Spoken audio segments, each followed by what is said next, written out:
I came to a conclusion this morning.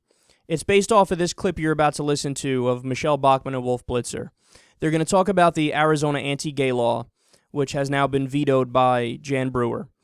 And, of course, this law would have made it possible for businesses to refuse service to a gay person based off their religious beliefs. And they can say, you're gay, I don't want to serve your kind, get out of here. And actually, the law, excuse me, the law was written so vaguely that could have applied to anything. Any genuine religious basis that you dislike somebody or something, you just say, no, we don't want to have anything to do with you. So listen to what she says, and then we'll come back, and I'll tell you my conclusion.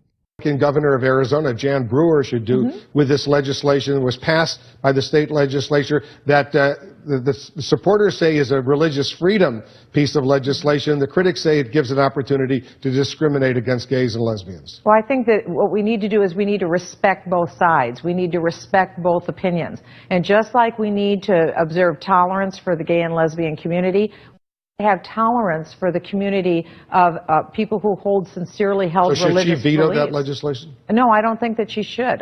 In my opinion, Would that open the door for less tolerance for gays? Oh, in fact, it's just the opposite. This is a decided level of intolerance. It's effectively eviscerating the First Amendment rights of freedom of speech, expression, and religious expression for the people of Arizona. And it sets a terrible precedent. But if lesbians won't be able to get services like all other Americans, that's discriminatory against them.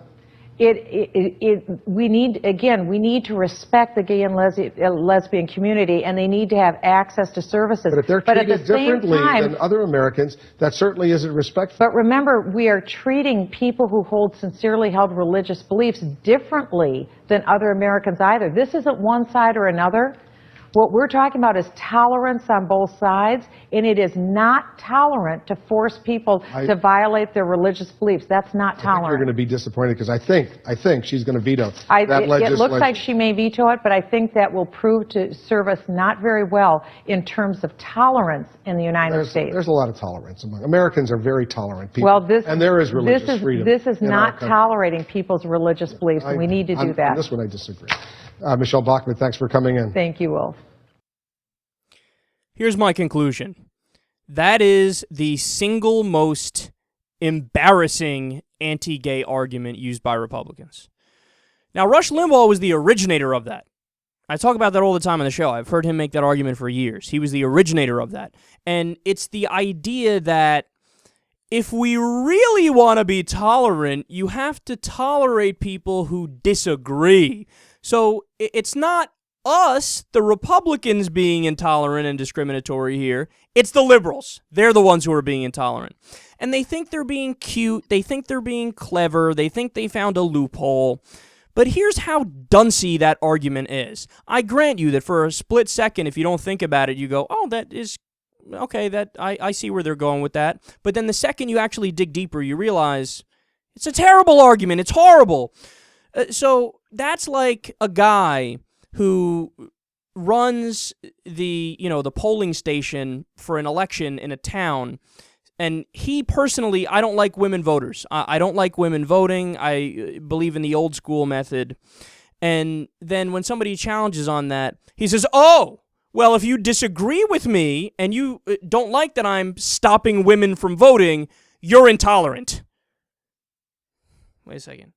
No, I'm not intolerant. You're intolerant. You're the one that's stopping women from voting. You're asking people to tolerate intolerance and then defining that as tolerance.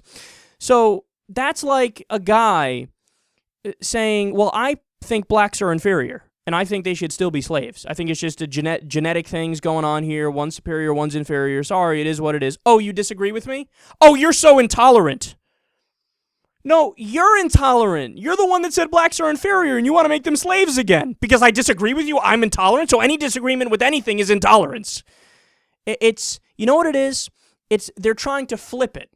They're trying to flip the script. The argument is essentially, I know what you are, but what am I? The old schoolyard second grade trick, and they think it's intellectual, and it's all they got, which shows you how bankrupt they are and how they have no good arguments for their side.